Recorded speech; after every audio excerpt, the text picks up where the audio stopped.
ఒక సంతోషకరమైనటువంటి ఉండాల్సినటువంటి ఈ సమయంలో మరి ఈరోజు ఒక దురదృష్టకరమైనటువంటి సంఘటన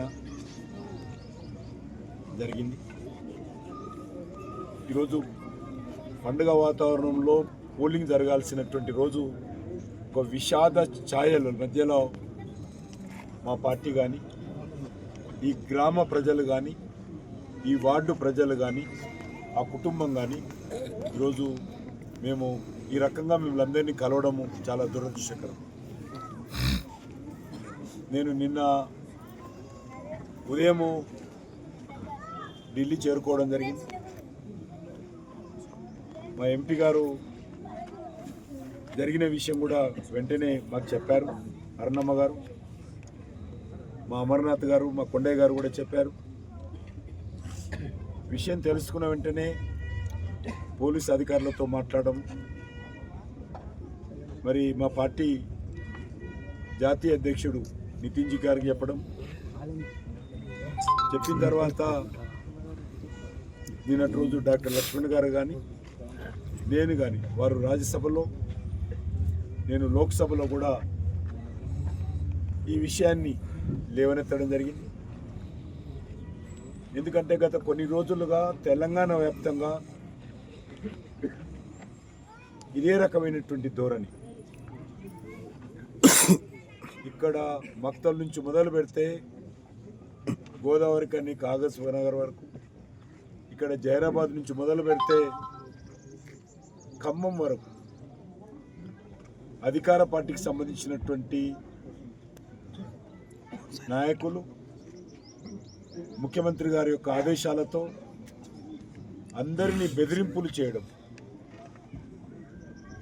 అభ్యర్థులను బెదిరింపులు చేయడము, మహిళా అభ్యర్థుల దగ్గర భర్తలను, యువకులు పోటీ చేసిన దగ్గర తల్లిదండ్రులను పిలిపించి బెదిరించడము, పోలీస్ స్టేషన్లకు పిలిపించడము, కేసులు పెడతామని చెప్పడము, మీకు ఉన్నటువంటి భూమి రికార్డులు మార్చేస్తామని చెప్పడము, అయినాక మీకున్నటువంటి పేద కుటుంబాలైతే, మధ్యతరగతి కుటుంబాలైతే రేషన్ కార్డు తొలగిస్తామని చెప్పడము, లేక మీరు విత్డ్రా చేసుకుంటే మీకు ఇల్లు ఇస్తామని చెప్పడము, ఈ రకంగా అనేక రకాలుగా అక్రమ కేసులు పెట్టి వేధిస్తామని చెప్పడము, వినకపోతే నువ్వు గెలిచినాక ఎట్లా ఉంటావో చూస్తా, ఈ రకంగా అభ్యర్థులనే కాదు పార్టీ కార్యకర్తలను కూడా అనేక ప్రాంతాల్లో బెదిరించేటువంటి కార్యక్రమం చేస్తా ఉన్నారు. ఇదంతా ముఖ్యమంత్రి గారు పర్యటన చేసిన తర్వాత మరి కాంగ్రెస్ పార్టీ ప్రజల్లో వస్తున్నటువంటి వ్యతిరేకతను ఈ రకంగా కప్పిపుచ్చుకునేటువంటి ప్రయత్నం, మరి బెదిరింపుల ద్వారా పార్లమెంట్ ఎన్నికల పోలింగ్ సరళి చూసినట్లయితే మా పార్టీకి సుమారు 500 ఓట్ల మెజార్టీ, 570 ఓట్ల మెజార్టీ ఈ యొక్క వార్డులో బీజేపీకి గత పార్లమెంట్ ఎలక్షన్స్లో వచ్చింది. అందుకే ఈరోజు మరి బీజేపీని అభ్యర్థిని బెదిరించడం ద్వారా ముఖ్యమంత్రి గారి సొంత జిల్లాలో ఈ రకంగా జరగడము, ముఖ్యమంత్రి గారి ఇష్టారాజ్యంగా ప్రధానమంత్రి నుంచి మొదలు పెడితే ఈ వార్డులో ఉన్నటువంటి మా మహాదేవ్ వరకు కూడా అందరినీ బెదిరించడము, మరి ఇది ఏ రకంగా దారి తీస్తుందో మనం చూసాం.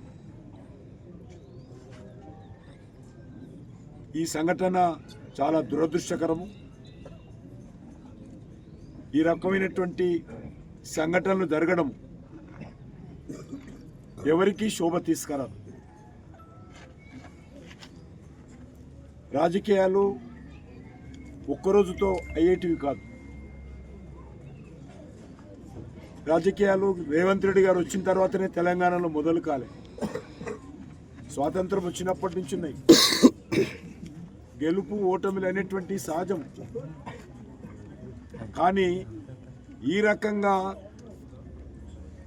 మరి ప్రాణాలు పోయే పరిస్థితి, ప్రాణాలు తీసుకునేటువంటి పరిస్థితికి రాజకీయాలు రావడం అనేటువంటిది ఇది ఏమాత్రం మంచిది కాదు. సొంత జిల్లాలో మరింత జాగ్రత్తగా ఉండాల్సినటువంటి గౌరవ ముఖ్యమంత్రి గారు, వాళ్ళ పార్టీ నాయకులు, ఆ పార్టీకి సంబంధించినటువంటి శాసనసభ్యులు, ఆ పార్టీకి సంబంధించినటువంటి ఇతర ముఖ్యులు ఇంకా సంయమనంతో ఉండాలి. మరి మొన్న సాయంకాలం జరిగినటువంటి ఊరేగింపులో కూడా ఇక్కడ చివరి ప్రచార కార్యక్రమంలో కూడా మా గౌరవ పార్లమెంట్ సభ్యులు అరుణమ్మ గారు వచ్చారు. వారితోటి కలిసి మహాదేవ్ గారు ఫోటో కూడా దిగారు. నేను గెలుస్తున్నానని చెప్పారు. మరి అక్కడి నుంచి వచ్చిన తర్వాత మరి ఈ రకమైనటువంటి దురదృష్టకరమైనటువంటి సంఘటన జరిగి ప్రాణాలు తీసుకోవడం అనేటువంటిది మమ్మల్ని అందరినీ కలిసివేసింది. ఇది గెలిచే వార్డు. మంచి భారతీయ జనతా పార్టీకి గత పార్లమెంట్ ఎన్నికల్లో సుమారు 570 ఓట్ల మెజార్టీ వచ్చినటువంటి వార్డు ఇది. మరి ఈ వార్డులో గెలిచే అభ్యర్థి ఈరోజు మరి చనిపోవడము, మరి కుటుంబం కూడా పేద మధ్యతరగతి కుటుంబం, చిన్న వ్యాపారం హైదరాబాద్లో చేసుకొని పిల్లలను చదివించుకుంటున్నాడు. ఇది ఎస్టీగా రిజర్వ్ అయినందుకు వాళ్ళ తమ్ముళ్ళు, వాళ్ళ కుటుంబ సభ్యులు అందరు కలిసి మా పార్టీ నాయకులతో మాట్లాడి మరి బీజేపీగా పోటీ చేసి గెలవాలనుకున్నారు. మరి గెలిచే సమయంలో చివరి రోజు మరి ప్రచారం అయిపోయిన తర్వాత ఈ రకంగా జరగడం అనేటువంటిది ఎవరికైనా మనసు కలిచివేస్తుంది. నేను పార్లమెంట్లో మాట్లాడిన తర్వాత ప్రధానమంత్రి గారు, నేను తెలుగులో మాట్లాడాను. ఎందుకు తెలుగులో మాట్లాడామంటే మరి కుటుంబానికి ధైర్యం చెప్పాలి, మా తెలంగాణ ప్రజలకు తెలియాలనే ఉద్దేశంతో తెలుగులో మాట్లాడాను. అప్పుడు విషయం తెలుసుకున్నారు ఆయన. ఏం విషయం అంటే ఇట్లా జరిగిందంటే వెంటనే మళ్ళీ రాత్రి నాకు ఆదేశాలు ఇచ్చి నువ్వు వెళ్ళిపో, ఆ కుటుంబాన్ని పరామర్శించని చెప్తే నేను ఇక్కడికి రాత్రి 2 గంటలకు చేరి, ఇక్కడ ఎలక్షన్ కోడ్ ఉంది కాబట్టి ఊరు ఈ యొక్క మున్సిపల్ బయట రాత్రి బస చేసి ఉదయమే మళ్ళా పోలింగ్కి ఏమి ఇబ్బంది జరగొద్దనే ఉద్దేశంతో ఈ ఎలక్షన్ ఈ వార్డులో పోలింగ్ లేదు కాబట్టి, ఈ వార్డులో పోలింగ్ ఆగిపోయింది కాబట్టి ఈ వార్డుకు వచ్చి నేను వెళ్ళాలనే దృక్పథంతో మరి ఈ యొక్క కుటుంబాన్ని పరామర్శించాలని మా స్థానికంగా ఉన్నటువంటి పార్టీ నాయకులు, మా గౌరవ పార్లమెంట్ సభ్యులను తీసుకొని ఆ కుటుంబాన్ని పరామర్శించాము. వాళ్ళందరూ కూడా తీవ్రమైనటువంటి ఆవేదనతో ఉన్నారు. ఒక్కటే మాటలు కోటలు దాటుతాయి తప్ప పనులు ఈరోజు గత 2.5 సంవత్సరాలుగా ఇచ్చినటువంటి హామీల అమలు చేయలేదు కాబట్టి ప్రజలలో తీవ్రమైనటువంటి వ్యతిరేకత ఉంది. వాళ్ళ ముఖ్యంగా ఆ రకంగా ఉన్నటువంటి వ్యతిరేకతను బెదిరింపుల ద్వారా, డబ్బులు వెదజల్లడం ద్వారా, అక్రమ కేసులు పెట్టడం ద్వారా మరి గెలుస్తామనుకుంటే ఎక్కువ రోజులు ఎవరు కూడా రాజకీయాలు చేయలేరు.